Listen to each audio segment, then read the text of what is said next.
Identifying and developing new product ideas and effective marketing strategies to support them is key. An organized new product development process is critical. Through the eyes of an entrepreneur, we will see how this really works.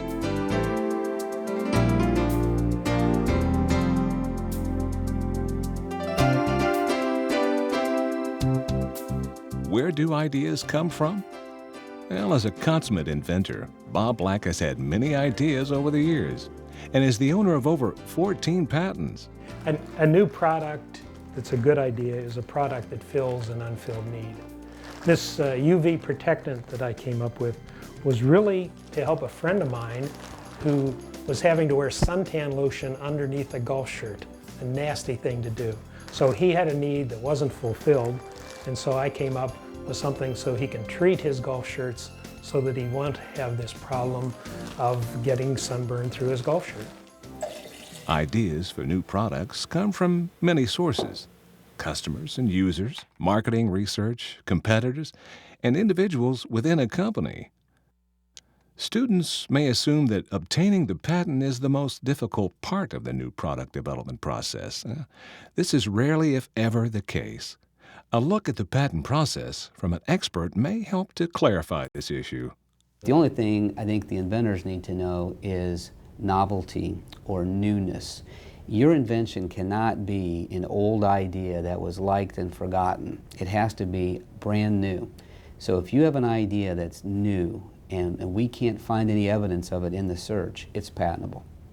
I can probably get you a patent. A bigger question is can you sell what I patent? I've met with a lot of entrepreneurs in my business, as you can probably imagine, and some of them have been real successful. In my experience, the ones who have been successful have generally had some common characteristics. Number one, they had an idea. That's why they came to see me. They wanted to protect that idea. Their idea was generally something that was simple and something where once I heard it, I thought, oh, why didn't I think of that? I think if you have an idea that is so apprehendable by people where you can explain it to them and they get it right away, that idea will probably be more successful than one that's much more difficult to get. Unfortunately, the ones that are able to be gotten right away are often the ones that can be stolen and copied the most easily, which is why you want to get a patent. And this is what a patent looks like. A patent gives you a monopoly on doing something for 20 years from date of application. While there are many new launches each year, unfortunately, most new products fail. Only 20% on average are successful. Most fail because they did not truly understand the elements needed to bring a product to the market. The process, indeed, starts with having a good idea. The luckiest thing that I had going for me was Harriet. Harriet made me clean the shower, and I would never have developed Clean Shower if it weren't for Harriet. People have asked me, why didn't a big company do this?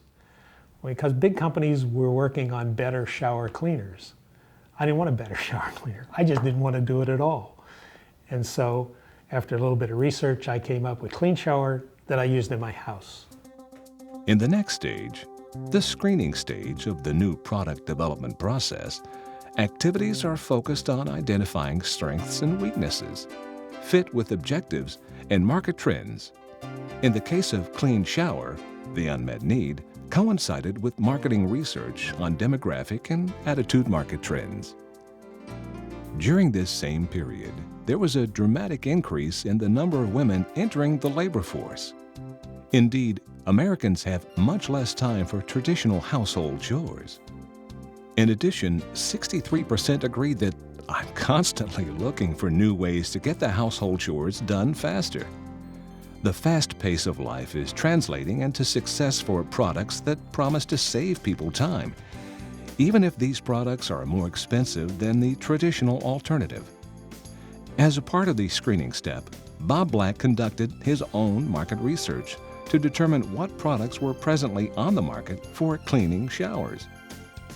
After a little bit of research, I came up with Clean Shower that I used in my house. After I used it for a little bit, I thought, boy, this is pretty good. I gave it to friends and relatives and neighbors and employees of my machinery company, And they all said, oh, I don't have to clean my shower, very nice, thank you, and they smiled and went away. Then about one use cycle later, these same people come back and said, I don't want to ever have to clean my shower, you have to give me more. And so I went into business of making it a gallon at a time in my garage. As Bob Black just described in the idea evaluation stage, an entrepreneur must assess not only whether the idea is patentable, but obtain reactions from initial customers. It is in the next stage, the development stage, that ideas are tested and decisions made in the areas of packaging design, pricing, and the promotional strategy. I wanted a trademark that could be part of a slogan. The slogan I initially thought of was, don't clean your shower, use Clean Shower. And the reason I came up with a name was so that I could make a slogan. So the name came from the need for a slogan to sell the product. And this is part of saying what you're selling in a sentence. Don't clean your shower, get Clean Shower is a sentence. It tells you why you should buy Clean Shower. The packaging and all are really critical. I hired a firm to do the label. Having done that, I went looking for a manufacturer that could produce the product. And there's a lot to it because I needed a sprayer, a label, a bottle, a box. And I had that manufacturer make a 1,000-gallon batch, which were 4,000 units, which I put in a little rental unit, one of these mini storage. And I gave samples out of the mini storage and did initial sales out of the mini storage until I got orders from the grocery stores, and then I was able to go back to the initial manufacturer and make production quantities.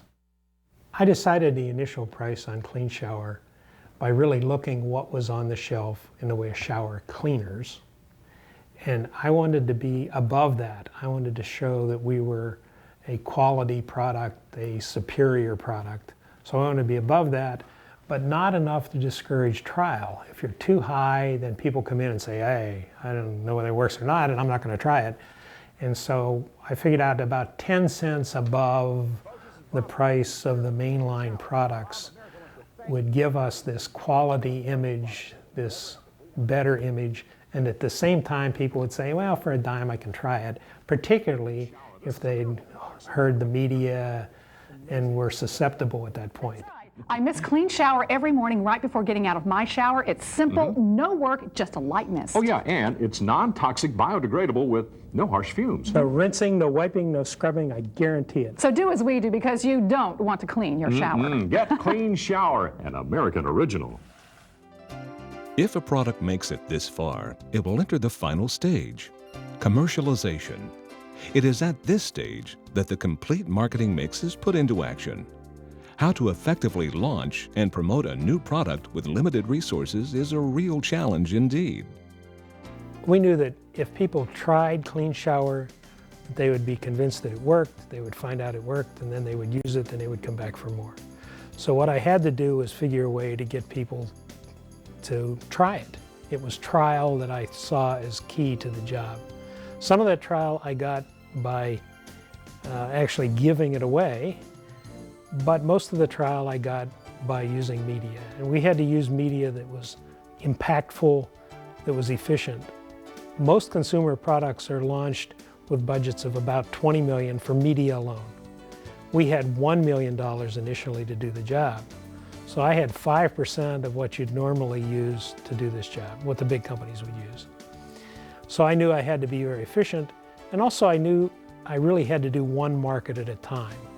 It was a progressive rollout where each market and each time we did a market and were successful, we could essentially harvest from that market. We could use the profits to do the next market, to use the profits from the first two to do the third, and it snowballed.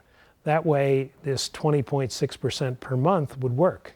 That is, every time you do a market, you then have another market generating cash to use in more markets. So the process can continue to accelerate. It's an exponential kind of thing.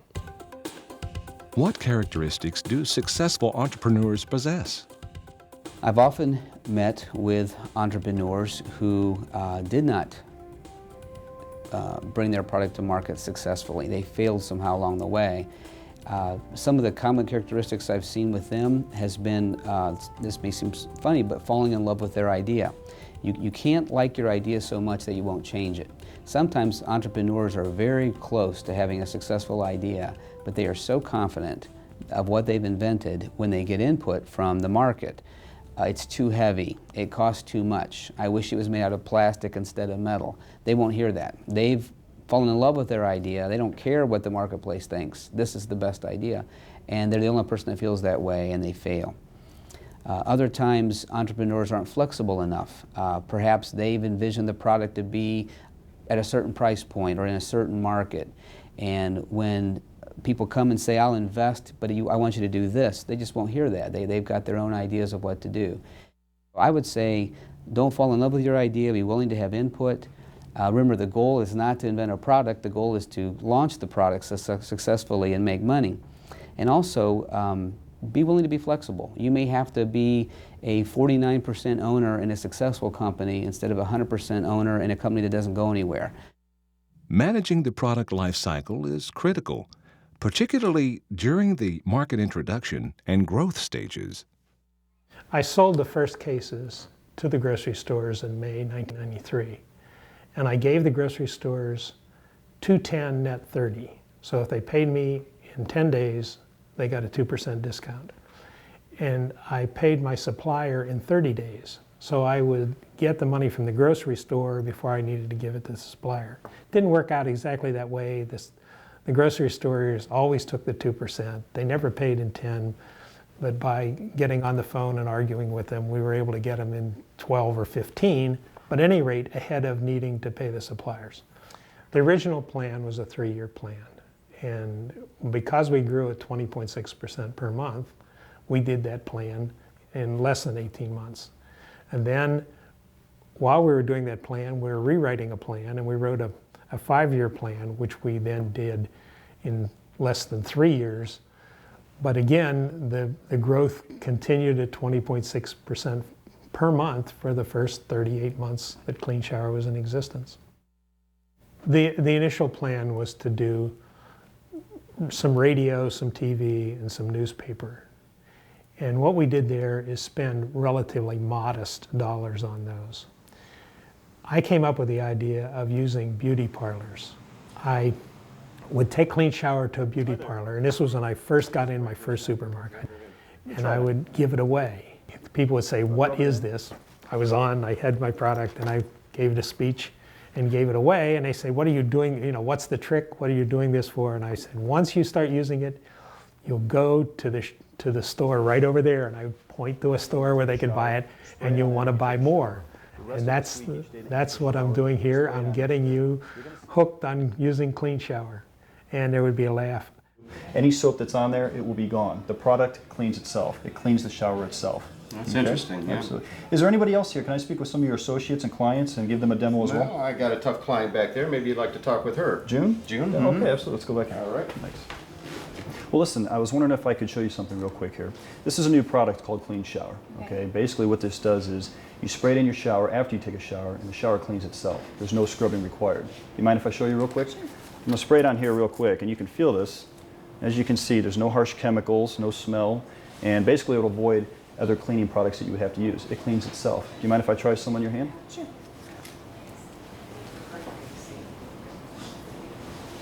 Smell okay? Mm-hmm. Great. Here's what I'm going to do. I'm going to leave this bottle with you. Okay. I want you to take it home. Tomorrow morning when you take a shower, I want you to spray it in your shower. The rest of this week, each day when you take a shower, spray it again. And what you're going to notice is by the end of the week, you're going to see the scum, the soap diminish. And like I said, basically this product will clean the shower itself.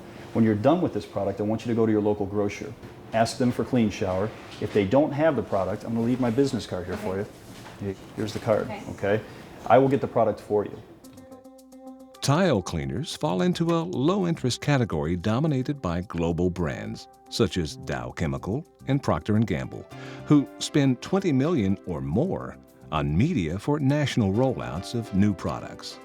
This is a manual in how to do it for Clean Shower. And this was what we called the radio advertising book. And it was something we would give to the people who are going to do it.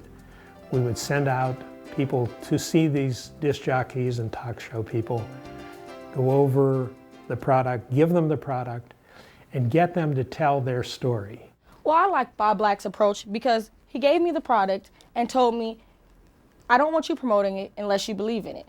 So I went home, I tried it on my shower and Eric's shower. Eric has stuff living in his shower. I basically sprayed, walked away, no scrubbing, no getting down on my knees, no changing my clothes to clean my bathroom. My audience knows me like no one else. They know when I'm being real and they know when I'm reading a script. And so when I told them this was the real deal, they actually believed it. This was the original clean shower packaging. And then when I sold the Arm & Hammer, this was the packaging that we used.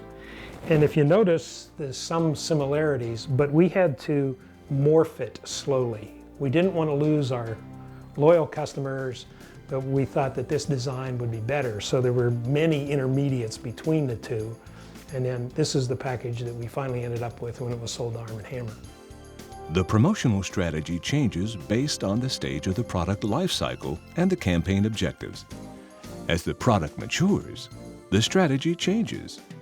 My advice to an entrepreneur is to understand the need that your product or service is filling. To be able to say in one sentence, or at least no more than 10 words, why somebody should be buying your product.